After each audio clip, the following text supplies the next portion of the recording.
à tous, bonsoir les chouchous, bonsoir les loulous. Les loulous, c'est ceux qui mangent les chouchous, qui me suivent. Puis il y a aussi les petits anges qui m'ont aidé, énormément aidé à re-remplir mon éponge. On va reparler un petit peu de la phase. Je vais essayer d'atteindre certaines personnes en fait. La phase délirante, la phase où on se sent seul, en décalage, et où le monde autour de nous, il commence à se mettre un peu en mouvement, où comment dire, notre pensée est bien plus puissante que le réel, nos rêves sont bien plus puissants que le réel, et là on commence à avoir des messages partout. Ça veut dire que le fait d'affecter le réel, on l'a vu dans le nœud borroméen, l'imaginaire, le symbolique et le réel, si tu affectes le réel, c'est comme si tu retirais une roue d'une voiture et t'appuies tout sur les autres roues par exemple. Donc ça carbure, tu commences à percevoir, tu commences à ressentir des choses, tu commences à trouver des secrets. Mais c'est bouleversant parce que tu as un décalage, tu te sens seul, tu te demandes si t'es pas fou, tu te poses plein de questions. Et je vais un petit peu développer sur mon propre parcours comme un témoignage. Après, vous vous reconnaissez ou non. Après, vous pouvez aussi vous témoigner de ce que vous avez ressenti, parce que je pense que c'est aussi propre à chacun. On va pas forcément le vivre. J'ai expliqué, je pense, aussi fort, de organiser de la même façon. J'ai la chance de pouvoir travailler pour moi. J'ai déjà eu un précédent témoignage de quelqu'un qui expliquait comment il essayait de s'organiser pour faire des efforts pour s'occuper de ses papiers, pour rester un petit peu ancré. Et après, ça va dépendre de nos vies parce que c'est si tu travailles 7 heures par jour, comment tu le vis quand tu travailles 7 heures par jour?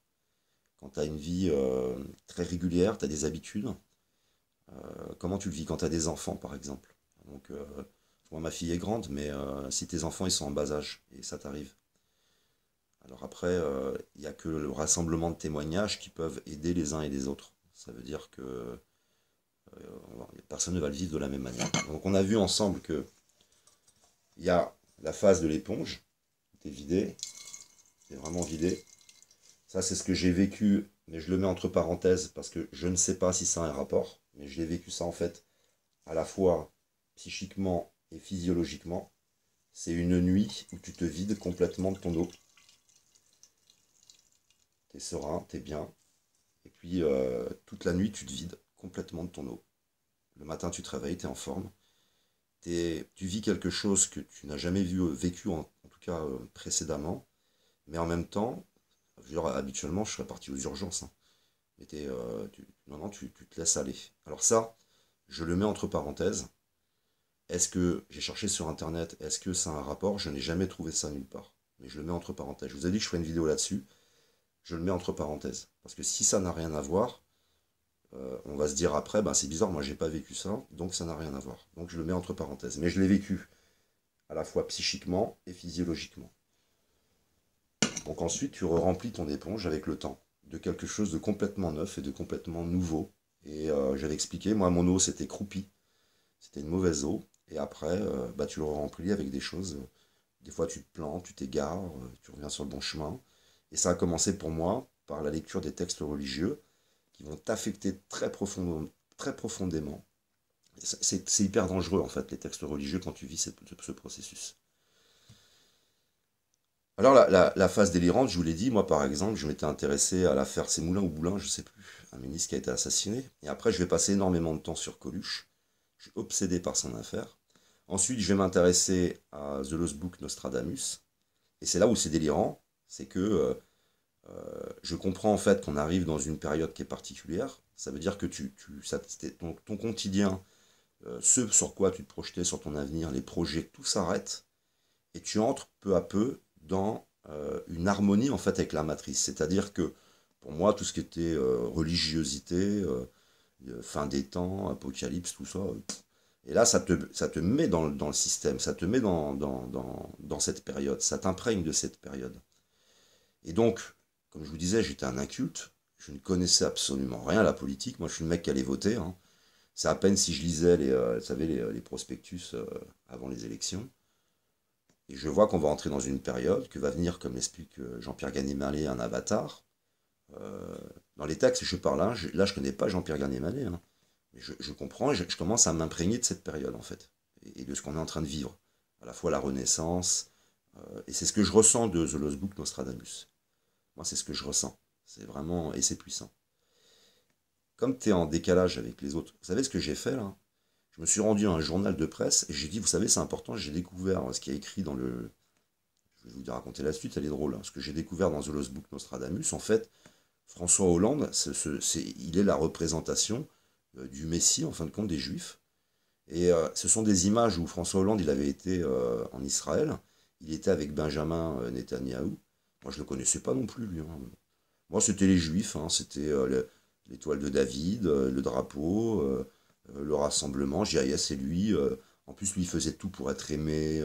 Il faisait le mec adorable. Dans les textes, il disait, il va venir quelqu'un comme un agneau. Hein, je parle du pape, hein, je parle de celui qui a la fonction religieuse, qui sera le nouveau pape. Hein. C'est à la fois le consolateur, c'est le réparateur, c'est quelqu'un de très doux, hein, et c'est très bien représenté dans The Lost Book Nostradamus. C'est celui qui tient l'antipape, hein, et tu vois une personne douce, tu vois pas un type avec un sabre là, qui va punir tout le monde, qui va humilier tout le monde. Il y a quelque chose de très doux, à mon avis, sur ce qui se dégage de ce personnage qui arrivera dans le désert. Je me rends donc, vous vous rendez compte, je vais voir la presse, je leur dis peut-être vous pourriez faire un petit article pour intéresser les gens, et je leur explique ma traduction du truc qui est complètement à l'ouest, hein, et elle est toujours en ligne. Hein. J'avais pris un pseudo avec un numéro, j'avais mis ça en ligne, et où c'est ça mon éveil. Hein, ça veut dire que tu as, en fin de compte, aucune connaissance en politique. Quoi. Tu te rends pas compte des magouilles qu'il y a derrière. Ça veut dire que j'ai été profondément dans les côtés négatifs de la politique. C'est ce ministre qui va être assassiné, Coluche. Coluche qui va être en fin de compte mon initiateur pour m'intéresser à la politique un peu autrement. Et puis après, tu as ce petit immense puzzle qui est en toi, qui est ta vie, tes expériences, tes observations. Comme je vous disais, j'ai énormément observé la nature, énormément de choses. Donc c'est là, mais tu t'en sers pas. J'ai énormément observé les dragons, c'est là, mais et c'est là qu'arrive la période aussi où je vais en finir avec le syndrome de Stockholm, c'est-à-dire aimer ceux qui te font du mal. Ça veut dire que c'est pour ça qu'on va entrer dans la période où on va séparer le bon grain de l'ivraie. C'est-à-dire que tous les gens qui vont le vivre ne pourront plus supporter les pervers. Ne pourront plus. Imaginez tous ceux qui vont le vivre là, parce que ce mécanisme va se généraliser. C'est-à-dire que la visite, comme on l'a vu par cet ancien de Saint-Nicolas, c'est quelque chose qui va se généraliser. Donc, on a vu que les pervers, les problématiques narcissiques ou alors psychiques, si tu es vraiment trop atteint, ton processus, il bloque à un moment donné. C'est fini. Tu peux rester bloqué donc, dans ta paranoïa, dans le délire de mission, et puis dans ce schéma avec le logiciel Y, binaire, dualiste, la rivalité, le dominant-dominé. Eux, je pense, vont le subir aussi quelque part. Hein. Il va donc y avoir là ce phénomène que nous avons vécu de façon un peu plus anarchique, quelque chose qui va se généraliser. Mais on voit que, imaginez, pour un homme ou une femme, tu te pointes dans un journal avec un truc mais complètement délirant, qui est complètement à côté de la plaque. Et c'est après, maintenant, hein, où je suis beaucoup plus capable d'accepter, quand on dit accepter sa part d'onde de lumière, la mettre en fusion, tu n'en as plus rien à cirer de tout ça. Tu accompagnes le mouvement, tu as la foi, et tu sais que les choses se feront en temps et en heure. T'es zen. Est-ce que ce qui a pu se passer, c'est pas très grave. Mais en attendant, j'ai quand même été dans le journal d'un bled à côté de chez moi. Heureusement que je suis pas tombé sur un type qui va pas bien non plus, parce que tu vas pas bien hein, au départ, hein, et qui m'aurait publié le truc, je vous dis pas, le guignol, je serais passé pour un guignol dans toute la région. Donc, mais voilà, c'était pour moi François Hollande, c'était le nouveau monarque, parce qu'après je me disais, bon, il n'y a plus de roi en France, on n'est plus dans une monarchie, c'est un roi, moi je comprends que c'est un roi qui doit venir, je dis, bon, bah, il exprime le Nostradamus roi par un président de la République, c'est la nouvelle, avant de comprendre, je savais, pour moi la République, je ne savais pas en fin de compte la véritable histoire de la Révolution, tu es de ce monde, tu es encore de ce monde. Donc ça t'amène à des comportements délirants. Ça t'amène à mon ex-compagne Elle venait, elle me rendait visite, je lui disais, tiens, tu peux pas me filer un coup de main? Elle se disait, mais qu'est-ce qu'il faut avec ce truc-là, le traduire, il va pas bien, quoi. Mes amis me disaient, mais qu'est-ce que tu fais, David, avec Nostradamus, ton machin? Mais je dis, ah non, il faut que je traduise, il y a quelque chose. J'étais complètement focalisé. Et là, j'entre dans la nouvelle période, je vous ai dit, de grande réactualisation. Et du coup, si j'ai traduit la Renaissance, là, il y a tout qui me rassure. Il y a le journal The Economist, quand il sort, il me rassure. Oui, c'est bien la Renaissance. J'avais traduit la Renaissance. Et à fin de compte, tout ce que tu as fait pendant des mois, des années en arrière-plan, aujourd'hui, ça paye. Ça veut dire que ça se confirme. Tout est en train de se confirmer. Mais avant que ça se confirme, tu passes par des doutes. C'est cette solitude psychique à ne pas avoir d'accompagnement, de ne pas avoir de père, de ne pas avoir tout ça, qui fait qu'à un moment donné, si vous voulez, en fin de compte, quelque part, le système, quand il se réorganise, c'est presque comme si tu peux, je pense, hein, te retrouver dans des situations compliquées, mais c'est un petit peu comme un tuyau, hein. Tu mets de l'eau à un bout du tuyau, il peut y avoir des trous, ce que tu veux, ça finira par arriver au bout du tuyau de l'autre côté, quoi qu'il en soit. Après, ça dépend de ta vie, mais ça suit son chemin. Moi, je prenais toujours la représentation, parce que là, je cherche, j'en vois pas, mais d'un entonnoir. C'est-à-dire qu'un entonnoir, la base, elle est importante, donc, et après, ça finit par une partie beaucoup plus petite. Donc, tu te balades dans l'entonnoir, mais quoi qu'il en soit, tu descends dans l'entonnoir. Et tu iras, quoi qu'il en soit, à cette, comment dire, à cette métamorphose complète, quoi. C'est vraiment comme être dans une chrysalide. Imaginez une chenille dans une chrysalide, les souffrances, ça va être déchirant, tout qui se métamorphose. Et ben c'est ça, mais psychiquement, en fin de compte.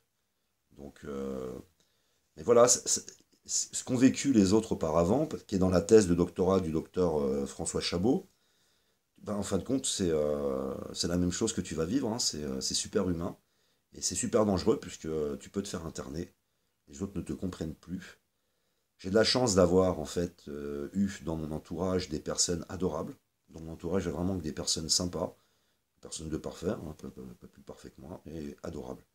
Et patients, et puis qui m'ont laissé. Et tu vis dans une très grande solitude, cette grande aventure. Et puis jusqu'à que ça t'emmène en fait à aller à Internet, se connecter tous ensemble.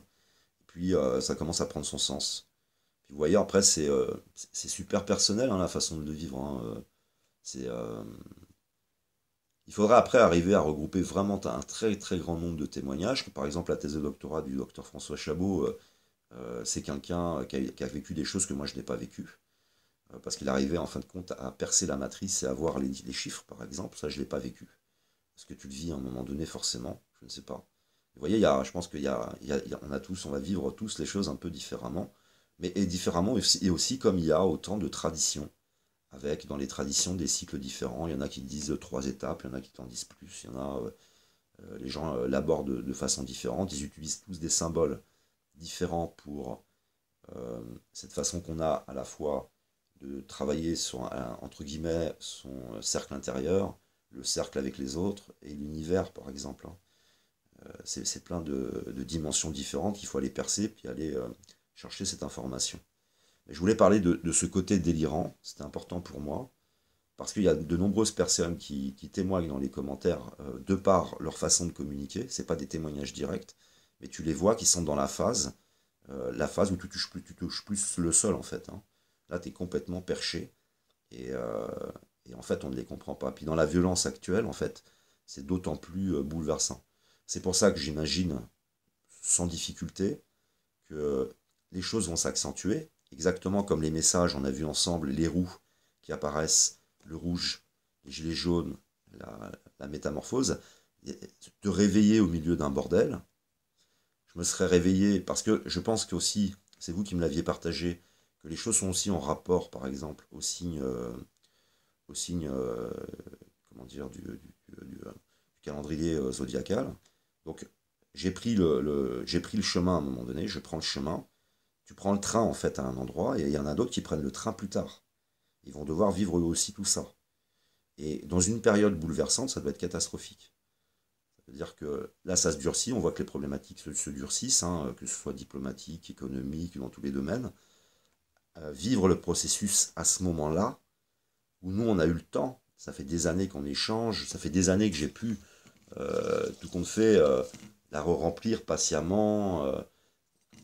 J'ai eu, pour ma part, une activité professionnelle extraordinaire. Je me lève quand je veux, je vais travailler quand je veux. Aucun frais, j'ai pas de frais, j'ai très peu de frais en fait. J'ai pas énormément de choses à payer. Il y a des gens qui ont des loyers exorbitants, qui ont un travail qui est mal payé. Comment tu fais? Donc, je pense que pour certains, les choses des fois se font naturellement. Il va y avoir un changement de vie pour pouvoir le vivre peut-être. Il y en a, c'est le traitement. Il doit y en avoir, c'est l'hôpital psychiatrique. Mais j'ai eu la chance ici, dans cet endroit, dans ma chrysalide, ici, là, dans ma grotte, d'avoir toutes les conditions en termes de temps, toutes les conditions matérielles. Et on fera aussi une vidéo sur le psaume 23. Vous qui êtes initié maintenant, vous pensez vraiment être initié, lisez le psaume 23. C'est l'Éternel est mon berger, je ne manquerai de rien, c'est ce que tu vis. Il me conduit vers pâturage, c'est les idées neuves. Il restaure mon âme. Alors vous lisez le psaume 23 et vous allez voir que c'est encore une fois de plus le processus d'individuation. C'est complètement le processus d'individuation parce que dans ta métamorphose, il y a des choses qui répondent à tes besoins, on s'occupe de tout. Quand tu as par exemple la partie, il prépare la table pour moi devant mes ennemis, ça y est. Si je traverse la vallée des ombres de la mort, c'est à la fois, donc tu es en paix. Et peu à peu, par exemple, moi j'étais très impulsif. Dans mes vidéos, il y avait des trucs à la fois personnels et à la fois de l'information que j'emmenais. C'est toujours ces histoires d'idées, elles arrivent, tu es en train de faire une vidéo, il y a une idée qui t'arrive, ça peut venir de ton ego, ça peut venir de ta colère. Je vous amène un sujet, puis d'un coup ça part sur une dualité avec quelqu'un. Vous voyez, et t'es pris par les idées, tu les suis. Puis après, peu à peu, t'as les idées, elles passent, tu les regardes. Et puis il y a même des fois, les idées, elles passent, tu les regardes même plus, quoi. C'est un léger message qui te vient. Tiens, vas-y, dis du mal de l'autre, ou fais de la dualité, ou fais. Oui, c'est toujours l'histoire de cette binarité qui se dissout, où t'as l'ange qui te dit fais pas, t'as le diable, il te dit si, fais-le, puis à un moment donné, tu rentres dans le ternaire, et puis t'as une forme d'osmose en fin de compte, entre ta métamorphose, ta fusion entre la part de l'ombre et de lumière, c'est ces deux cerveaux qui fonctionnent ensemble. C'est une véritable harmonie en général entre la matrice, toi, les autres, tu es en paix. T'as la foi. Quand tu as la foi, tu es moins dans la précipitation. Tu vas beaucoup plus prendre ton temps. Les vidéos, elles devraient que s'améliorer. Ça veut dire que tu vas prendre vraiment. C'est-à-dire que maintenant, il y a des idées qui me viennent la nuit. L'après-midi, je pense à vous, en fait. Et le matin, ça n'a rien à voir forcément avec vous. C'est la nuit, ça travaille. Alors, je dors, hein, mais ça travaille, je me réveille, il faut que je fasse une vidéo. Là, il faut que je la fasse. Et le soir, c'est plus à vous que je pense. Qu'est-ce que je pourrais vous passer comme message? Qu'est-ce que je pourrais partager avec vous pour se comprendre, se resituer, pour être un petit peu plus en paix? Et déjà de ressentir qu'on délire pas. Enfin, moi, je vous fais des vidéos que j'aurais aimé avoir, en fait. C'est-à-dire que je me projette et je me dis qu'est-ce que j'aurais aimé avoir. Et comme ça, cette phase délirante, elle était terrible, je me dis que c'est cette vidéo-là que j'aurais aimé avoir, qu'on m'explique. Et là, si j'entends ce que je suis en train de vivre, j'entends, t'as ton imaginaire et ton symbolique là qui carbure à fond, tu commences à avoir des trucs machin, tu fais des fixettes sur des choses, t'es complètement pris. Hein, j'avais même après, ça a continué très longtemps cette phase-là, hein, elle a été dure et très longtemps, où j'avais commencé à faire des clips. Je ne voulais pas en fait venir personnellement sur Internet, donc je me grimais, j'avais inventé un personnage et je commençais un petit peu à parler de perversion à travers des histoires. Par exemple, mais c'est complètement délirant. Vous verriez les clips, mais c'est à mourir de rire, quoi, à mourir de rire. Mais je me voyais pas moi perso venir. Ça veut dire qu'après, quand tu comprends qu'il faut que tu fasses quelque chose là, c'est même pas que tu comprends, tu es poussé par une force, c'est poussé par. Va sur Internet. Alors, sur Internet, tu vas y faire n'importe quoi, tu vas avoir tous les comportements. Et à un moment donné, c'est terminé, c'est fini. C'est vraiment quand peu à peu, si vous prenez cette éponge, l'histoire de l'éponge, quand tu vas la remettre dans l'eau, vous avez vu une éponge en fin de compte, j'ai été une éponge qui peu à peu rentrait dans une eau plus pure. Et vous avez assisté à ça en direct, à quelqu'un qui se recentre, qui reconstruit son réel, qui peu à peu, en fin de compte, se réaligne. Et c'est pour ça que je m'étais toujours dit, parce que le problème avec les binaires, la perversion, toutes ces choses-là, c'est que les gens, ils peuvent avoir tendance à se dire, tiens, je vais aller récupérer une vidéo où il allait mal, et je vais lui taper dessus. Il y en a qui l'ont fait. Mais j'assumais. Je dis, non, tu dois assumer, j'assumais. Et je me disais, je dois les laisser en ligne. Parce que c'est aussi pour vous un vrai témoignage vivant d'une métamorphose. Dans le sens où, là, actuellement, ça arrive encore. Il y a des personnes qui me disent, tiens, David, je t'ai retrouvé, je t'ai connu sur une très ancienne de tes chaînes. Ils me reconnaissent pas.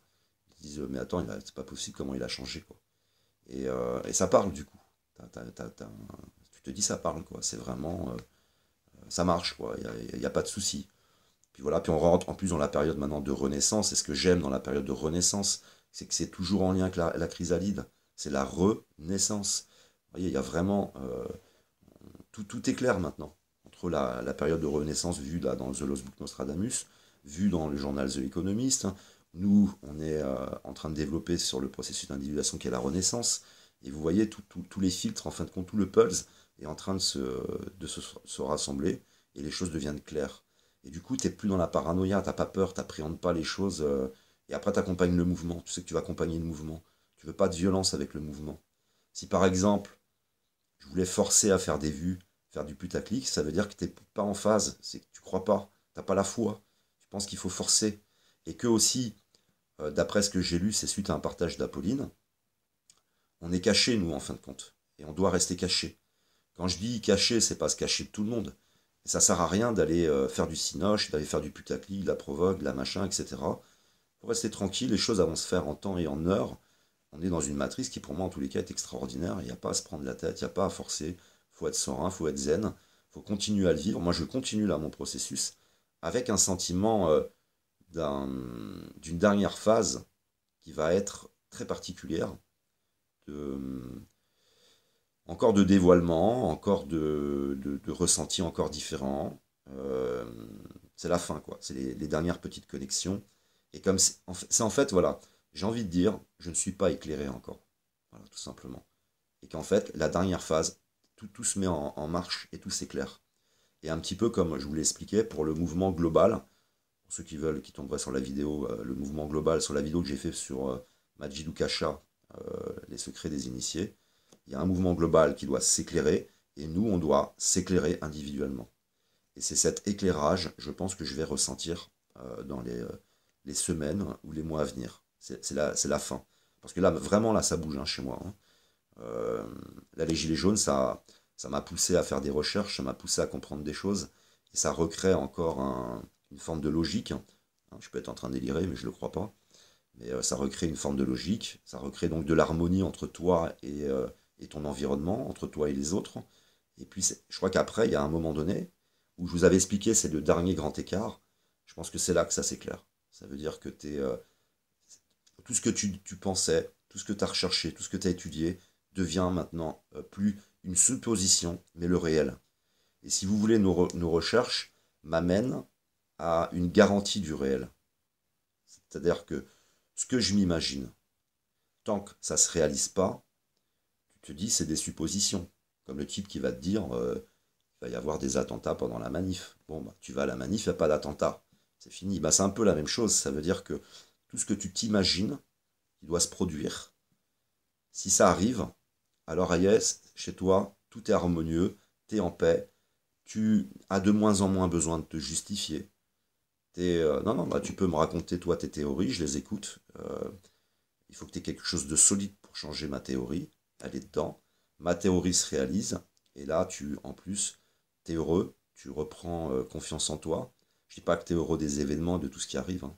C'est absolument pas ça. Mais tu es heureux, en fin de compte, de sortir peu à peu du doute. Tu es heureux de voir l'harmonie qui arrive entre ton raisonnement et l'extérieur, et les événements qui sont en train de se mettre en place. Tu es heureux puisque plus tu vas percevoir, plus tu vas lécher toutes les traditions, tu vas te dire non mais je sais bien, je suis pas en train de délirer. Donc tu passes d'une phase de déstructuration à restructuration, mais imaginez dans le ressenti ce que c'est, quoi. C'est extraordinaire. Donc bah, les choses vont continuer. Maintenant, j'ai de moins en moins de. Maintenant, j'ai des doutes sur des détails. J'ai des doutes sur est-ce qu'on va pouvoir, nous, avec la volonté, arranger les choses, ou ou est-ce que ça va être une catastrophe avec la Russie, par exemple? Vous voyez, c'est des choses comme ça. Perso, j'ai des certitudes, je n'en parle pas. J'ai pas envie de parler de ça. J'ai des certitudes. Il y a des choses que je me demande, hein, mais quand je dis certitude, il y a toujours une petite place, je laisse une place au doute. Mais il y a une telle résistance que je suis très inquiet. Et maintenant, j'ai la foi quand même. Ça veut dire que si c'est par là qu'on doit passer, on passera par là. Je ne crois absolument pas à une fin du monde. Et je pense que les choses se remettront en ordre. Vous savez, je ne me rappelle plus du terme. Quand la nature, par elle-même, elle est capable de se rééquilibrer. C'est valable dans un groupe, c'est valable dans la nature, et c'est valable dans la structure tout entière de l'humanité. Donc, en plus de ça, fin de cycle. Donc c'est puissant, hein, la fin de tous les cycles. C'est puissant en plus une renaissance qui tombe à la fin de tous les cycles. Et, euh, et puis surtout, on nous parle dans le futur de 1000 ans de paix. C'est impossible 1000 ans de paix s'il n'y a pas quelque chose d'une puissance extraordinaire qui nous arrive dans les 40 ans qui arrivent. Alors après, je le répète, 40 ans, c'est mon idée perso. Il y en a qui disent que c'est 40 jours. Il y en a qui pensent autrement. Moi, je reste sur 40 ans. Je crois pas. Je crois pas. Je pense qu'on va rentrer dans le dur, dans une aventure très difficile. Vous savez, j'avais imaginé pendant quelques années, moi je suis sorti de la rue, les orphelinats, c'était les sports de combat, les courses-poursuites en voiture, des bagarres avec les bandes, vous savez, bagarres, fusillades. J'arrive du dur, du dur. Et étrangement, je le vis pas mal, hein, mais j'ai l'impression qu'on va re-rentrer là dans le dur peu à peu. Ça veut dire que j'ai un sentiment. J'étais heureux de m'être échappé à la rue, hein. Moi, quand je vois des bourgeois qui jouent les types de la rue, ça me dégoûte, quoi. Qui nous amènent de la vulgarité alors qu'ils ont vécu dans un milieu aisé. Ils jouent les caïds, ils jouent les cadors, là, ils jouent. C'est pour ça que ça me fait du mal. C'est-à-dire que moi-même, j'ai toujours rêvé de m'arracher à la violence, à la vulgarité de la rue, à tout ce qu'on continue à véhiculer et qui nous empêche dans notre évolution d'aller plus haut, quoi. Et puis tu vois des types qui arrivent, c'est des gens qui ont eu des vies aisées, et puis ils se mettent à jouer les racailles. Ça m'insupporte parce que c'est un mensonge. Parce que non, c'est pas le bonheur, la rue. Parce que quand nous, on était dans la rue, qu'on était dans la vulgarité, la violence, ça a un prix qui est terrible et qui doit disparaître de nos sociétés. Et puis tu as les types qui, eux, viennent d'un milieu bourgeois, ils nous ramènent à quelque chose qu'en plus, ils n'ont pas vraiment vécu. Donc c'est insupportable. Vous savez, c'est toujours de l'inversion. Vous avez ceux qui sortent de la rue, qui peu à peu vont abandonner leurs anciens schémas. Et puis, tu as des types qui n'ont pas été dans la rue, ils nous emmènent nos anciens schémas à eux, et ils les utilisent pour séduire, pour jouer les leaders charismatiques. C'est pour ça que c'est insupportable. C'est insupportable. Bon, je comprends après, mais c'est insupportable. J'aime pas ça. On doit s'arracher de la rue, on doit tout y abandonner. Il n'y a rien de beau dans la rue. La violence, elle est pas belle. Tout ce qu'on y vit, c'est pas beau, c'est pas vrai. C'est pas. Je supporte pas. Mais bon, c'est pas grave de toute façon. C'est tellement maintenant un détail par rapport à ce par quoi on va passer. Donc voilà une petite vidéo pour parler de cette métamorphose qui est longue, qui peut être difficile avec notre entourage, très compliqué. J'imagine des situations qui peuvent être beaucoup plus difficiles. Et je suis content de rajouter ça, c'est ce syndrome de Stockholm. Surtout, c'est important. La séparation, parce que c'est comme les lettres hébraïques. Si tu fais, par exemple, moi je suis pas un expert, hein. J'ai regardé plein de choses, mais je suis pas un expert. Mais les lettres hébraïques, d'abord tu sépares, ensuite tu rassembles. Et le processus, c'est la même chose. Donc si tu as un problème avec le syndrome de Stockholm, que je prends comme référence, je ne vais pas dire que c'était ça, mais c'est quand même un sérieux problème auquel tu dois te défaire, parce qu'en plus, tu commences à complètement agir sur ton extérieur, tu dois tout réorganiser sur ton extérieur. À la fois pour faciliter ton processus, et à la fois avec tout ce qui vient, qui doit être changé, hein, et prendre conscience, quoi. Donc ce qui veut dire que je vis une métamorphose sur mon regard sur François Hollande, que pour moi, ce type doit être jugé pour haute trahison. Je change mon regard sur Benjamin Netanyahou, qui n'a plus rien à voir avec ce que je m'imaginais, et je change mon regard sur moi-même, et je change mon regard sur les autres. Et bien si ça, c'est pas un bouleversement, et si là, on n'est pas dans un éveil avec Internet, je ne sais pas où on est en fait, hein. Je ne sais pas où on se trouve. Donc voilà, je pense que cette vidéo, elle est pas mal. Et puis, en fonction des retours qu'il y aura, j'aurai peut-être des idées. Et puis après, c'est soit le matin, quelque chose que je dois faire, ou soit le soir, c'est plus cool, c'est entre nous, c'est vous faire plaisir. Je vous remercie tous, merci de m'avoir écouté, je vous aime, que l'amour, l'art et l'autre soient avec vous.